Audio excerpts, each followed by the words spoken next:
Hello my dear students, welcome to Daarideepa YouTube channel.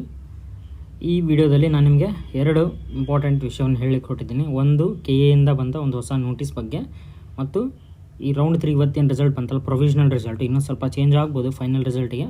Provisional result cut off ಎಷ್ಟಾಯಿತು each category wise ಬಗ್ಗೆ ಹೇಳ್ತಾ ಹೋಗ್ತೇನೆ. So first ನೋಡೋಣ ಬನ್ನಿ. ಒಂದು ಹೊಸ ಕ್ಲಾರಿಫಿಕೇಷನ್ ಕೊಡಲಿಕ್ಕೆ KAದವರು ಪ್ರಯತ್ನ ಮಾಡಿದ್ದಾರೆ. UGNE 2025ನೇ ಸಾಲಿನ ವೈದ್ಯಕೀಯ ಮತ್ತು ದಂತವೈದ್ಯಕೀಯ ಸೀಟುಗಳ 3ನೇ ಸುತ್ತಿನ ಹಂಚಿಕೆ ಮುಂದುವರಿದ ಮಾಹಿತಿ ದಿನಾಂಕ 24/10/2025 ಪ್ರಕಟಿಸಿದ ತಾತ್ಕಾಲಿಕ ಫಲಿತಾಂಶಗಳ ಕುರಿತು ಅಂತ ಇದೆ. ಸೊ ಏನಿದೆ ಅಂತ ನೋಡ್ತಾ ಹೋಗೋಣ ಬನ್ನಿ. ಒಂದನೇದರಲ್ಲಿ ಏನಿದೆ, ವೈದ್ಯಕೀಯ ಮತ್ತು ದಂತವೈದ್ಯ ಇವತ್ತಿಂದು ಡೇಟ್ ಅಂತ ಹೇಳಿದ್ದಾರೆ. ಅದಿರಲಿ, ಒಂದನೇ ಪಾಯಿಂಟ್ ಅಷ್ಟು ಇಂಪಾರ್ಟೆಂಟ್ ಇಲ್ಲ. ಎರಡನೇದಲ್ಲಿ ಅಭ್ಯರ್ಥಿಗಳಿಗೆ ತಿಳಿದಿರುವಂತೆ ಹೊಸದಾಗಿ 9 ಕಾಲೇಜುಗಳಲ್ಲಿ 443 ವೈದ್ಯಕೀಯ ಸೀಟುಗಳು ಸೇರ್ಪಡೆಯಾದ ಕಾರಣದಿಂದ ಹೊಸದಾಗಿ ಏನು 443 ಸೀಟ್ಸ್ ಬಂತಲ್ಲ, ಅದರಿಂದ ಮೊದಲನೇ ಹಾಗೂ ಎರಡನೇ ಸುತ್ತಿನಲ್ಲಿ ಹಂಚಿಕೆಯ ನಂತರ ಯಾರು ಕಾಲೇಜಿಗೆ ಅಲಾಟ್ ಆಗಿದ್ದ ಮೇಲೆ ನಂತರ ಕಾಲೇಜಿಗೆ ವರದಿ ಮಾಡಿದ್ದ ಅಭ್ಯರ್ಥಿಗಳನ್ನೂ ಸಹ, ಯಾರು ಕಾಲೇಜಿಗೆ ರಿಪೋರ್ಟ್ ಆಗಿದ್ರಲ್ಲ ಅವರುಗಳನ್ನು ಸಹ 443 ವೈದ್ಯಕೀಯ ಸೀಟುಗಳಿಗೆ ಮಾತ್ರ ಆಸಕ್ತಿ ಇದ್ದಲ್ಲಿ ಭಾಗವಹಿಸಲು ತಿಳಿಸಲಾಗಿತ್ತು. ಇದು ನಮಗೆ ಗೊತ್ತಿದೆ. ನೆಕ್ಸ್ಟ್ ಥರ್ಡ್ ಪಾಯಿಂಟ್, 3ನೇ ಸುತ್ತಿನ ಸೀಟು ಹಂಚಿಕೆಯಲ್ಲಿ ಮೊದಲಿಗೆ ಹೊಸದಾಗಿ ಸೇರ್ಪಡೆಯಾದ 9 ಕಾಲೇಜುಗಳ 443 ಸೀಟುಗಳನ್ನು ಪಡೆದ ಅಭ್ಯರ್ಥಿಗಳ ಪಟ್ಟಿಯನ್ನು ಪ್ರತ್ಯೇಕವಾಗಿ ಪಾರದರ್ಶಕತೆಯ ನಿಟ್ಟಿನಲ್ಲಿ ಅಭ್ಯರ್ಥಿಗಳಿಗೆ ಮಾಹಿತಿ ಪ್ರಕಟಿಸಲಾಗಿದೆ ಅಂತಿದೆ. ಇವತ್ತಿನೊಳಗೆ ರಿಸಲ್ಟನ್ನು ಲಿಂಕಲ್ಲಿ ಕ್ಲಿಕ್ ಮಾಡಿದಾಗ ನಿಮಗೆ 3 ಲಿಸ್ಟ್ ಬರುತ್ತೆ. ಒಂದು ದಂತವೈದ್ಯಕೀಯದ್ದು, ಒಂದು ವೈದ್ಯಕೀಯದ್ದು, ಇನ್ನೊಂದು ಬೇರೆ ವೈದ್ಯಕೀಯದ್ದು. ಯಾವುದು ಹೊಸದಾಗಿ 443 ಸೀಟ್ಸ್ ಇದ್ದಾವಲ್ಲ ಅದರದ್ದು ಒಂದೇ PDF ಸಪ್ರೇಟಾಗಿ ರಿಲೀಸ್ ಮಾಡಿದ್ದಾರೆ. ಸ್ವಲ್ಪ ಟ್ರಾನ್ಸ್ಪರೆನ್ಸಿನ ಇನ್ಕ್ರೀಸ್ ಮಾಡೋಣ ಅಂತ, ಅದನ್ನು ಹೋಗಿ ನೀವು ಕ್ರಾಸ್ ಚೆಕ್ ಮಾಡ್ಕೋಬೋದು. ಈ ಪಟ್ಟಿಯಲ್ಲಿ ಮೊದಲನೇ ಹಾಗೂ ಎರಡನೇ ಸುತ್ತಿನ ಅಭ್ಯರ್ಥಿಗಳೊಂದಿಗೆ ಯಾವುದೇ ಸೀಟ್ ಹಂಚಿಕೆಯಾಗದೆ 3ನೇ ಸುತ್ತಿನಲ್ಲಿ ಭಾಗವಹಿಸಿ 9 ಕಾಲೇಜುಗಳ 443 ಸೀಟು ಪಡೆದ ಅಭ್ಯರ್ಥಿಗಳು ಸಹ ಸೇರಿರುತ್ತಾರೆ. ಅಂದರೆ 3ನೇ PDF ಏನಿದೆಲ್ಲ ಅದರಲ್ಲಿ ಫಸ್ಟ್ ರೌಂಡ್ ಮತ್ತು ಸೆಕೆಂಡ್ ರೌಂಡಲ್ಲಿ ಅಡ್ಮಿಟ್ ಆದ ಸ್ಟೂಡೆಂಟ್ಸ್ಗೂ ಇಫ್ ಅವರು ರ್ಯಾಂಕ್ ಅಲ್ಲಿ ಮ್ಯಾಚ್ ಆಗೋ ಹಾಗಿದ್ದರೆ ಮೆರಿಟ್ ವೈಸ್ ಕಂಪ್ಯೂಟರ್ ಅವ್ರಿಗೂ ಕೂಡ ಸೀಟ್ ಸಿಕ್ಕಿದೆ. ಅಥವಾ ಅವ್ರಿಗಷ್ಟೇ ಅಲ್ಲ, ನೀವು ಕೆಲವೊಬ್ರು ತಪ್ಪು ತಿಳ್ಕೊಂಡಿರೋದು ಓನ್ಲಿ ಅವ್ರಿಗಷ್ಟೇ ಸೀಟ್ ಸಿಕ್ಕಿರುತ್ತೆ, ಹಾಗೇನಿಲ್ಲ. ಯಾರಿಗೆ 2 ರೌಂಡಲ್ಲಿ ಸೀಟ್ ಸಿಗಲಾರ್ದೆ ಮೆರಿಟ್ ಬೇಸ್ಡಲ್ಲಿ ಅವ್ರ ಮಾರ್ಕ್ಸ್ ಚೆನ್ನಾಗಿದ್ದರೆ, AR ಚೆನ್ನಾಗಿದ್ದರೆ ಅವ್ರಿಗೂ ಕೂಡ ಸೀಟ್ ಸಿಕ್ಕಿದೆ. ಅಂಥವ್ರ ಹೆಸರು ಕೂಡ PDFಲ್ಲಿದೆ ಅಂತ ಹೇಳಿದ್ದಾರೆ.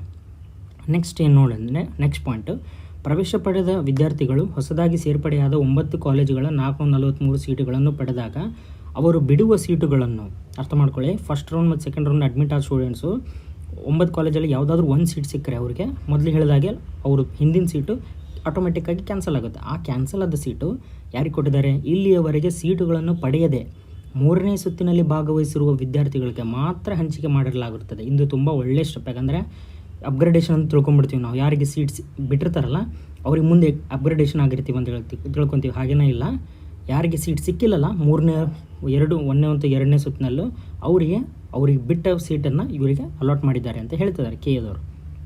ನೆಕ್ಸ್ಟ್ 5th ಪಾಯಿಂಟ್ ತುಂಬ ಇಂಪಾರ್ಟೆಂಟ್ ಇದೆ ನೋಡಿ.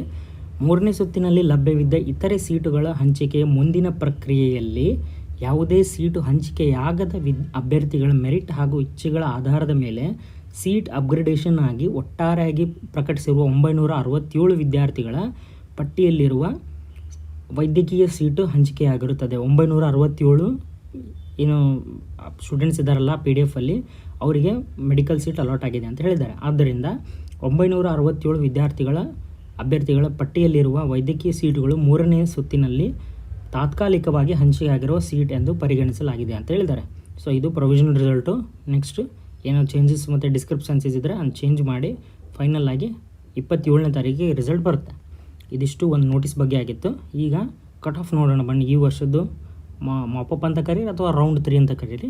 ರೌಂಡ್ 3ದು ಎಷ್ಟು ಕಟ್ ಆಫ್ ಆಗಿದೆ ಅಂತ ನೋಡ್ತಾ ಹೋದಾದರೆ 1G category 1,01,154, 1H category 1,09,275, 1R category 1,04,200, 1,04,024, 2AG 98,890 ರ್ಯಾಂಕಿಗೆ ಬಂದಿದೆ.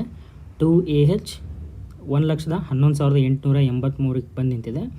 2AK category 1,22,249, 2AR category 92,397, 2ARH 1,09,065, 2BG 83,057, 2BH 86,635, 3AG 78,637, 3AH 95,321, 3BG 79,565, 3BH 93,187, 3BR 89,722, 3BRH 1,04,338, GM ಕ್ಯಾಟಗರಿಗೆ 77,509 ಬಂದಿದೆ, GMHಗೆ 93,612 ಇದೆ, GMK 1,26,223, GMKH 1,24,901, GMP 6,63,650 ಹೋಗಿದೆ, GMPH 7,50,429, GMR 93,141,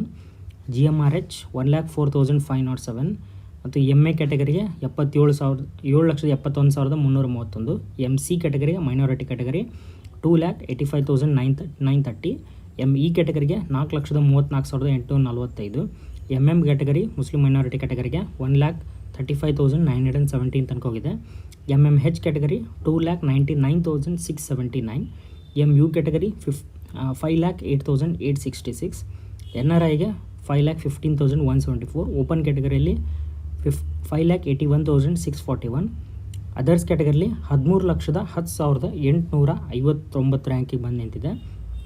SCG ಕ್ಯಾಟಗರಿಯಲ್ಲಿ 2,35,065 ಬಂದು ನಿಂತಿದೆ. SCH ಕ್ಯಾಟಗರಿಲಿ 2,35,100 ಆಯಿತು. ನೆಕ್ಸ್ಟು SCK ಕ್ಯಾಟಗರಿಗೆ 2,10,918 ರ್ಯಾಂಕಿಗೆ ಬಂದು ನಿಂತಿದೆ.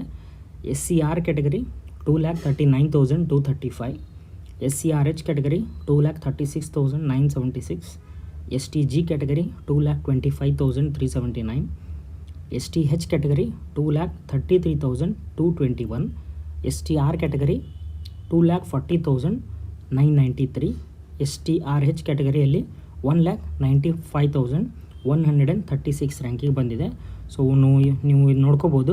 ನನ್ನ ಅನಿಸಿದ ಮಟ್ಟಿಗೆ ಸ್ವಲ್ಪ ಚೇಂಜಸ್ ಆಗ್ಬೋದು, ಯಾಕಂದರೆ ಕೆಲವೊಂದು ನಾನು ಈಗ ನೋಡ್ತಾ ಇದ್ದೆ, ಕೆಲವೊಂದು ತಪ್ಪುಗಳು ಸಾಫ್ಟ್ವೇರ್ ತಪ್ಪಿರ್ಬೋದು ಅಥವಾ ಏನೋ ಗೊತ್ತಿಲ್ಲ. KAದಲ್ಲಿ ಇವತ್ತೇನು ಪ್ರೊವಿಷನಲ್ ರಿಸಲ್ಟ್ ಬಿಟ್ಟಿದ್ದಾರಲ್ಲ, ಅದರಲ್ಲಿ ಕೆಲವೊಂದು ಮಿಸ್ಟೇಕ್ಸ್ಗಳಿದೆ. ಒಂದೇ ರ್ಯಾಂಕಿಗೆ ಎರಡೆರಡು ಕಾಲೇಜನ್ನ ಅಲಾಟ್ ಮಾಡಿದ್ದಾರೆ. ಸೊ ಮೇ ಬಿ ಇದು ಸ್ವಲ್ಪ ಚೇಂಜಸ್ ಆಗ್ಬೋದು. ಸೊ 27ನೇ ತಾರೀಕಿಗೆ ನಮ್ಮದೊಂದು ಫೈನಲ್ ರಿಸಲ್ಟ್ ಬರುತ್ತೆ. ಆವಾಗ ನಮ್ಗೆ ಗೊತ್ತಾಗುತ್ತೆ ಎಷ್ಟು ಕರೆಕ್ಟ್ ಇದೆ, ಎಷ್ಟು ರಾಂಗ್ ಇದೆ ಅಂತ. ಮತ್ತೆ ಆವಾಗ ನಾನು ನಿಮಗೆ ಮತ್ತೆ ಫೈನಲ್ ರೌಂಡ್ನ ಒಂದು ಲಿಸ್ಟ್ ಮಾಡಿ ಕಟ್ ಆಫ್ ಲಿಸ್ಟ್ ಮಾಡಿ ನಿಮಗೆ ತಿಳಿಸುವಂಥ ಪ್ರಯತ್ನ ಮಾಡ್ತೀನಿ. ಸೊ ಈ ವಿಡಿಯೋ ನಿಮ್ಗೆ ಇಷ್ಟ ಆಗಿದ್ದರೆ ಚಾನಲ್ ಲೈಕ್ ಮಾಡಿ, ಸಬ್ಸ್ಕ್ರೈಬ್ ಮಾಡಿ, ಶೇರ್ ಮಾಡೋದನ್ನು ಮರಿಬೇಡಿ ನಿಮ್ಮ ಫ್ರೆಂಡ್ಸಿಗೆ. Thank you for watching this video.